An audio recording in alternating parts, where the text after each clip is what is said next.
Hello friends, कैसे हैं आप लोग। आज हम लोग पढ़ेंगे डीपीवी सीपीओ यानी diploma in production value added product from cereals, pulses and oil seeds, जिसमें आज पढ़ेंगे बीपीवीआई 001 के खंड 1 में इकाई 1 खाद्य विज्ञान का परिचय, जिसमें आज आपके लिए लेकर आए हैं खाद का गठन, गुणधर्म और इनका महत्व। तो वीडियो स्टार्ट करने से पहले जो भी फ्रेंड्स हमारे चैनल पे नए आए हैं कृपया चैनल को सब्सक्राइब कर ले और बेल आइकन को प्रेस कर दें ताकि जो भी लेटेस्ट वीडियो हमारे चैनल पे आए वो सबसे पहले आपको मिल सके। तो आइए ज्यादा टाइम को न किल करते हुए चलते हैं अपने टॉपिक पर। खाद का गठन, गुण धर्म और इनका महत्व के बारे में पढ़ते हैं। तो आइए वीडियो को स्टार्ट करते हैं। खाद के दो प्रमुख गुण धर्म क्रमशः पोषक मूल्य और स्वाद मूल्य है।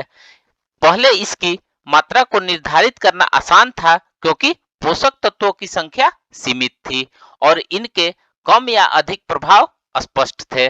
स्वाद को स्पष्ट करना मुश्किल है क्योंकि इसमें खाद के उन सभी गुण धर्मों पर ध्यान दिया जाता है जिनमें दृष्टिगत आकर्षण, सुगंध, स्वाद और बनावट शामिल है और जो हमारी चेतना के साथ जुड़े हैं। इन गुण धर्मों के घटकों को उनकी व्यापक संख्या द्वारा प्रभावित किया जाता है, जिनकी विभिन्न घटकों के रूप में पहचान की गई है। पोषण और सुखात्मक मूल्य के अलावा खाद्य गुण धर्म के अनुसार उनके गुणों का शीघ्र ही आकलन किया जा सकता है जो इसके रख रखाव को निर्धारित करते हैं। आइए नेक्स्ट देखते हैं खाद्य के भौतिक गुण धर्म। व्यापक परिवेश में खाद्य के भौतिक गुण धर्मों को इस रूप में स्पष्ट किया जा सकता है जो स्वयं को रासायनिक तरीके की बजाय भौतिक विधियों द्वारा बनावट और मात्रात्मक के अनुकूल बनाते हैं। ये नेक्स्ट देखते हैं ज्यामितीय गुण धर्म। इसमें समजातीय इकाइयों के लिए चयनित आकार, बनावट, आयतन और सतह क्षेत्र को सम्मिलित किया गया है। बनावट के ज्यामितीय लक्षण ढांचागत ज्यामिति तथा बनावट रूपी विजातीय खाद्य पदार्थों को संदर्भित करते हैं। नेक्स्ट देखते हैं आकार और बनावट। फल और सब्जियों के बनावट को 13 श्रेणियों में वर्गीकृत किया गया है, जैसे गोल, चपटा, आयताकार, अंडाकार, छड़ाकार या दंडाकार इत्यादि। मात्रात्मक आकार विवरण के लिए सर्वाधिक प्रचलित विधि में गोलाई शामिल है, जिसे sphericity equals to D by DC के द्वारा डिनोट किया गया है। यहाँ डी समान आकार की परीक्षणाधीन वस्तुओं का व्यास है और इसके न्यूनतम छोटे परिसीमन को गोलाई का व्यास है। सामान्यतः आकार का निर्धारण छलनी के उन छिद्रों से होता है जिनसे उत्पाद गुजर जाता है या नहीं गुजर पाता है। इससे उत्पाद के व्यास या लंबाई का पता चलता है। आइए नेक्स्ट देखते हैं आयतन, घनत्व और सतही क्षेत्र। वर्तमान समय जिसमें तापमान के उचित नियंत्रण के अलावा तरल खाद्य पदार्थों के आयतन और घनत्व के नाप तोल की इकाई को विशेष समस्या नहीं होती है और घनत्व मापने के लिए घनत्व मापी या वाणिज्यिक घनत्व मापी सरलता से उपलब्ध है। अनियमित आकार के कृषि उत्पादों का आयतन सामान्यतः पानी के विस्थापन द्वारा निर्धारित किया जाता है। ठोस पदार्थों के घनत्व को विभिन्न घनत्व के सरल में प्लवन के द्वारा निर्धारित किया जा सकता है। विभिन्न कृषि उत्पादों के घनत्व इनकी बनावट की अप्रत्यक्ष नाप है। प्लवन में घनत्व द्वारा पृथक करने का इस्तेमाल अनेक कृषि उत्पादों में खराब सामग्री या अवांछनीय बाहरी पदार्थों को हटाने के लिए किया जाता है। घनत्व को अनेक वर्गों में बांटा गया है, जैसे वास्तविक घनत्व, तत्व घनत्व, कणिका घनत्व, आभासी घनत्व और विशाल घनत्व। सतही क्षेत्र मूल्य का अर्थ ऊष्मा स्थानांतरण में व्यक्त होता है। बनावट के घटक की माप के आधार पर उत्पाद जैसे फल आदि सतही क्षेत्र की गणना के लिए अनेक तरीके विकसित किए गए हैं। आइए नेक्स्ट देखते हैं प्रकाशित गुण। गुणवत्ता की दृष्टि से उत्पाद के महत्वपूर्ण प्रकाशिक गुण में रंग और दृष्टिगत सतह शामिल है। ये परावर्तित प्रकाश के साथ साथ वर्ण क्रममापी द्वारा प्रकाश आवर्तन तथा संचरण दोनों मोड पर काम करते हैं। संचरित प्रकाश का उपयोग विकृति का पता लगाने के लिए किया जाता है, जैसे सेब में जल कोड। आइए इसका रंग के बारे में पढ़ते हैं। रंग यह एक अति महत्वपूर्ण लक्षण है और इससे उच्च गुणवत्ता वाले पदार्थ को अलग किया जा सकता है या उपभोक्ता को उत्पाद के संभावित रोगकारक खतरे के बारे में सतर्क किया जा सकता है। यह उत्पाद में आवश्यक स्वाद के अनुमान को दर्शाता है, जैसे पेय या डिजर्ट जेल। रंग लक्षण के लिए प्रकाश वर्ण क्रममापी विधि 3 सीमांकन, परावर्तन कता, तरंग दैर्ध्य और शुद्धता पर आधारित है। इस हंटर रंग प्रयोगशाला उपकरण में रंग पैमाने एल, ए और बी का उपयोग किया जाता है। एल निरूपित करता है तड़ित प्रकाश को, जबकि ए लाल हरी रेखाओं को और बी नीली पीली रेखाओं को निरूपित करता है। आइए इसके चमक के बारे में पढ़ते हैं। उत्पाद की दिखाई देने वाली चमक, चाहे वह चमकदार हो या निष्प्रभ, मानव द्वारा देखकर उत्पाद की गुणवत्ता का पता लगाने की दृष्टि से एक महत्वपूर्ण वास्तविक पहलू है।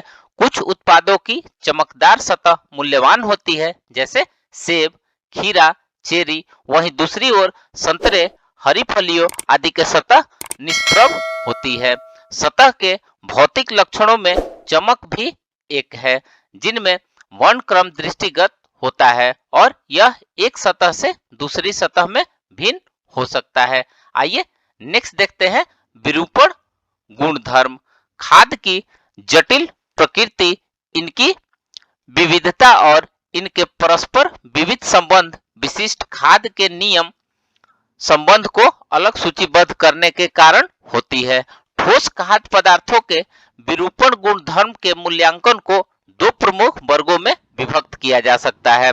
मौलिक परीक्षण मापक गुण जो सामग्री में अंतर्निष्ठ होते हैं और नमूने के ज्यामितीय भार धारण करने की स्थिति या उपकरणों अथवा प्रत्यास्थता के मॉडल, पायसन अनुपात, विश्रांति काल, अपरूपण मॉडल के संबंध में स्वतंत्र होते हैं।